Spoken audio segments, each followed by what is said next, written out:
मुस्लिम personal law board वक्फ तरमीमी bill के खिलाफ करेगा मुहिम तेज। All India Muslim personal law board programme की तारीख और जगह फिर से तय। All India personal law board फिर से वक्फ तरमीमी बिल के खिलाफ मुहिम तेज करेगा। 18 मई को हैदराबाद में होगी टेबल मीटिंग। आपको बता दें कि वरंगल में होगी बड़ी पब्लिक मीटिंग। 22 मई को हैदराबाद में खवातीन का बड़ा प्रोग्राम होगा। कार्यक्रम करेंगे all India Muslim personal law board.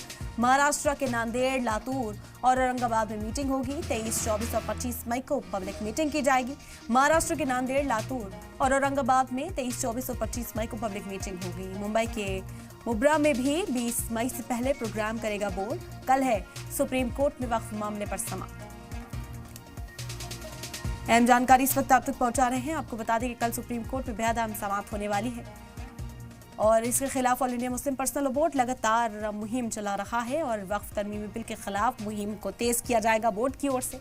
All India Muslim personal law board programme की तारीख और जगह फिर से तय करेगा।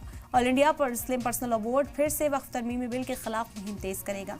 18 मई को हैदराबाद में टेबल मीटिंग होगी और उसके बाद वरंगल में बड़ी पब्लिक मीटिंग होने वाली है। 22 मई को हैदराबाद में खवातीन का बड़ा प्रोग्राम होगा और एक बड़ा कार्यक्रम जो है यहाँ पर किया जाएगा। इस वक्त की अहम जानकारी आप तक पहुँचा रहे हैं और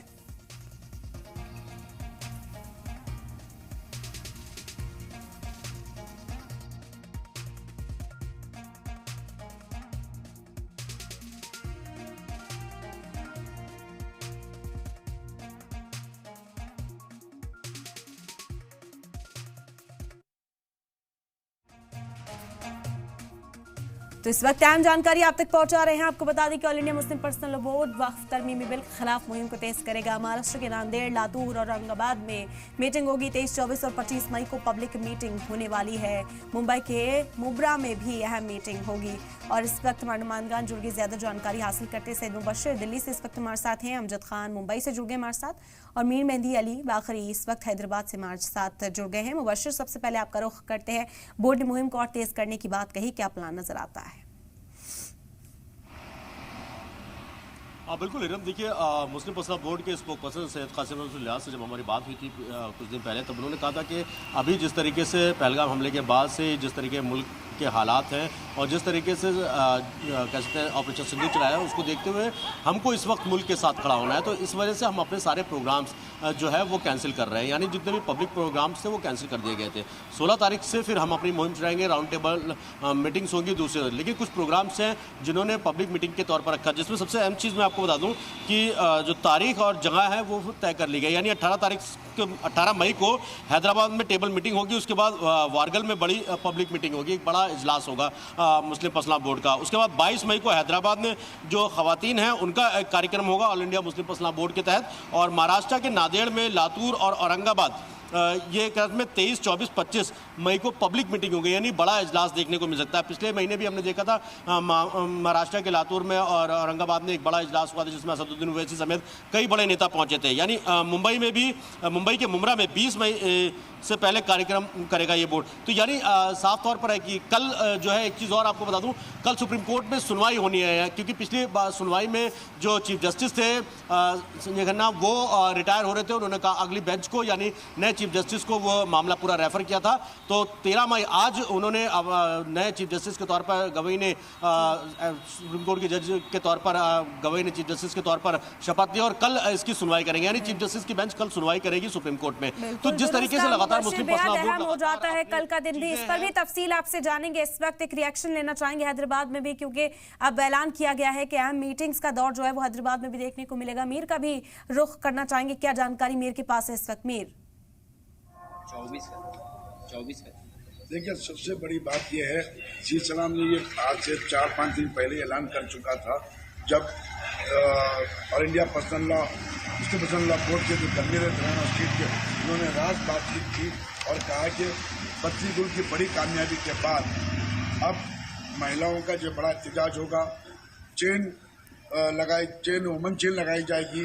उसके बाद और तरह तरह के अलग अलग अंदाज में प्रोग्राम्स होंगे, जलसे होंगे, रैलियाँ निकलेगी, बड़े पैमाने पे जो है इसका काम होता चलता रहेगा। सबसे अहम बात यह है, यहाँ पर एक मिलियन मार्च का भी 24 इस मई के 24 तारीख को मिलियन मार्च का प्रोग्राम किया जा रहा है।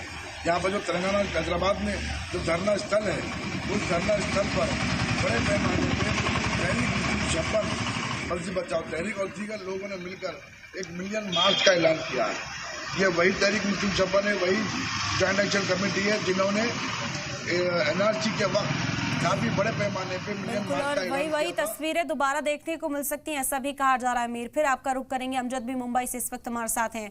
अमजद, मुंबई को लेकर भी कई तरह की स्ट्रैटेजीज तैयार की जा रही है कि महाराष्ट्र में भी कई जगहों पर इस मुहिम को देखा जाएगा, इसे और तेज किया जाएगा, क्या इस वक्त नजर आ रहा है?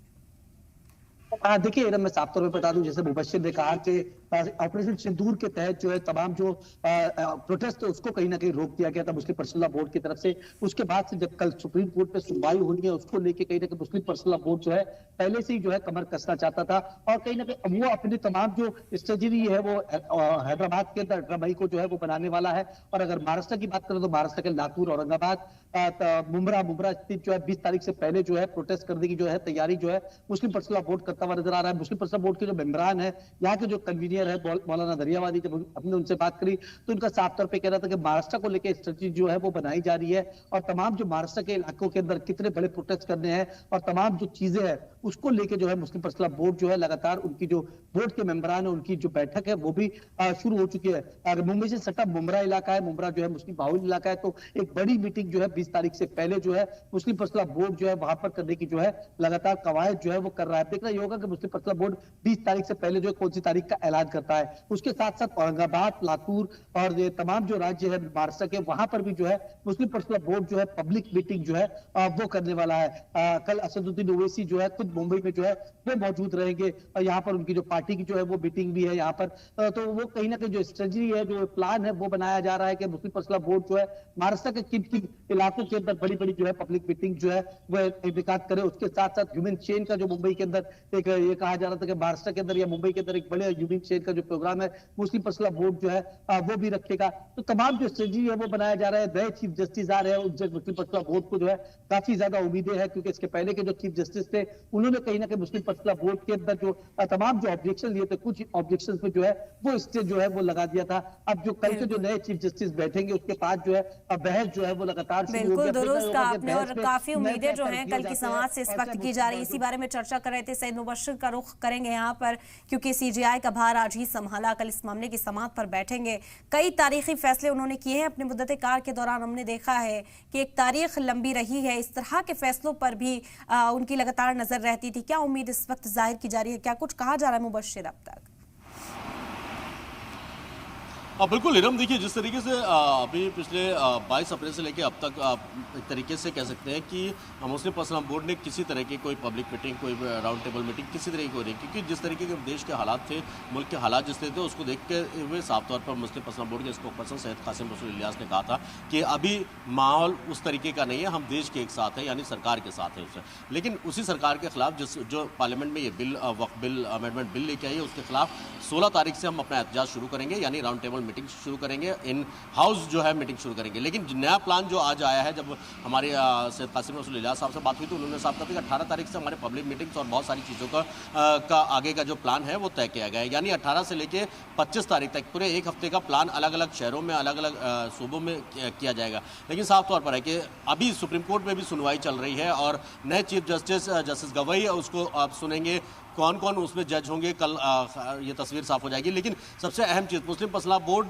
ने पहले दिन ही जब बिल को टेबल किया गया था तभी से ही, और उससे पहले जब बिल को लाया गया था उसके बाद जेपीसी में भेजा गया, तभी साफ कर दें कि इस बिल को हम सिरे से खारिज करते हैं, यानी हम इस बिल के बिल्कुल मुखालफत करते हैं। और ऐसा नहीं है कि सिर्फ मुस्लिम पर्सनल लॉ बोर्ड समेत जितनी भी मिली तंजीमें हैं उन सभी ने इस बिल की मुखालफत की, और जितना अपोजिशन है वो लगातार, चाहे समाजवादी पार्टी हो, राष्ट्रीय जनता दल हो, जितनी भी मुख्तलिफ पार्टियां हैं उन्होंने भी इसका विरोध किया। यानी सीधे तौर पर बिहार में नीतीश कुमार को भी कहीं ना कहीं इस बारे में बातचीत की गई थी, टीडीपी से बात की थी, चंद्रबाबू नायडू से भी बात की गई थी। किसी तरीके से इसकी जब बिल सेशन में जो है डाला जाए, उसमें लोकसभा में जब पारित करने की बात आएगी तब उनका विरोध किया जाना चाहिए। लेकिन उन सब चीज़ों, लेकिन मुस्लिम पर्सनल बोर्ड लगातार इस बात को कहता चला रहा है कि हम इसी लड़ाई को अपनी जारी रखेंगे, आगे की जितने भी प्लान्स हैं वो कानून के दायरे में रहकर हम अपनी बात को सरकार तक पहुंचाने की पूरी कोशिश करेंगे। हालांकि अब देखना यह है कि कितनी इस पर सहमति बन पाती है, क्योंकि जिस तरीके से लगातार मुस्लिम पर्सनल बोर्ड पिछले 22 अप्रैल से लेकर अब तक, यानी 17 अप्रैल तक बिल्कुल खामोशी के साथ था,